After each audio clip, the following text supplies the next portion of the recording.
If there are other civilizations which are older than our own and have got much further than we have, they must have very advanced technologies. And I wonder what forms these technologies take. Well, again, very difficult to estimate, but there are stars which are billions of years older than our sun. Some of them very likely have planets, and therefore I can imagine civilizations immensely beyond the capabilities of our own. What capabilities those are, no one can tell, in the same sense that even the most fantastic prognostications from the middle of the 19th century about the technology of the 20th century all fell short. People like Jules Verne, asked to imagine what transportation devices people would have in 1950, imagined a kind of Victorian living room, yes, with plush velvet furniture in a gondola at the bottom of an enormous balloon which went from New York to San Francisco in only a few weeks. And he was, of course, the most imaginative speculative thinker of the 19th century. Others would have been more cautious. So it's very difficult to predict far into the future, even 100 years, when not only new technology, but new scientific principles may be discovered. So far, we've been talking about contact either by radio or direct physical contact by space probes. But there might be other means of doing it. It does, I know, sound very like science fiction to talk about teleportation or force travel. But do you think this is entirely out of the question at the moment? And if so, should we be considering it seriously? Well, there's very little in science which is absolutely out of the question. But I don't know of any evidence which suggests that we should invest a lot of time and money on those particular ventures, although I would not oppose anyone who thought that it was a useful investment of his time. Then what should we be doing about this research? I would say that there are several lines of approach, all of which look promising and should be pursued further. One is laboratory work on the question of the origin of life, making the molecules which here were able to reproduce themselves and led eventually to us. Secondly, a study of the organic chemistry in places like Jupiter, comets, and the interstellar medium. It's remarkable that the molecules of life are littering the cosmos.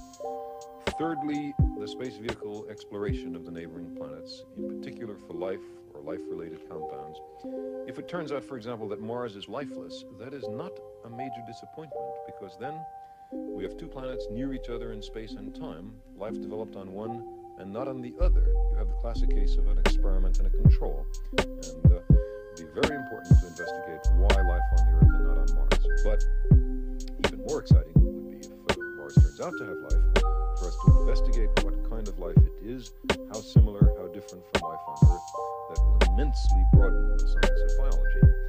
And then there is certainly the serious work, long-term, patient, cautious investigation of other stars for possible signals being sent our way. After all, we have made a start. And I'm thinking, of course, of Pioneer 10, which has bypassed Jupiter and is now on its way out of the solar system, carrying a plaque with a message. That's right. Pioneer 10 is the first interstellar spacecraft of mankind, but only by accident. That is, it was designed to examine Jupiter and came so close to Jupiter that it was ejected from the solar system by Jupiter's gravity. That being the case, we thought it would be a nice idea to have a kind of cosmic greeting card on it in the remote contingency that it were at some future time to be intercepted by some advanced civilization.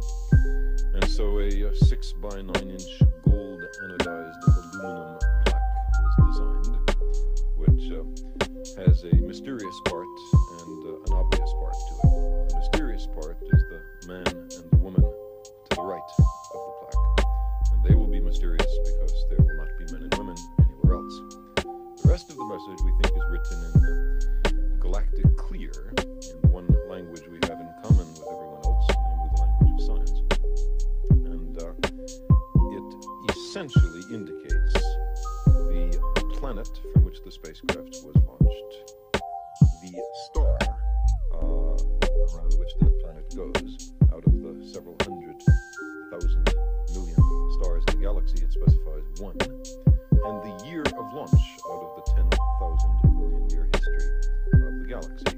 And it does it by reference to a set of galactic clocks called pulsars. Well, the chance of this being intercepted is small, precisely because space is so empty.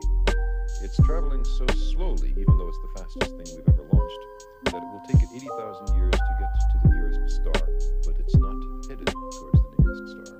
So it will very likely survive for billions of years, but in the dark of interstellar space. It will be the oldest artifact of mankind, because a billion years from now, mountain building and erosion will have destroyed everything on the Earth, and yet this plaque will remain intact. So in fact, the plaque may last longer than the Earth itself, which is really rather a sobering thought. Carl, thank you very much.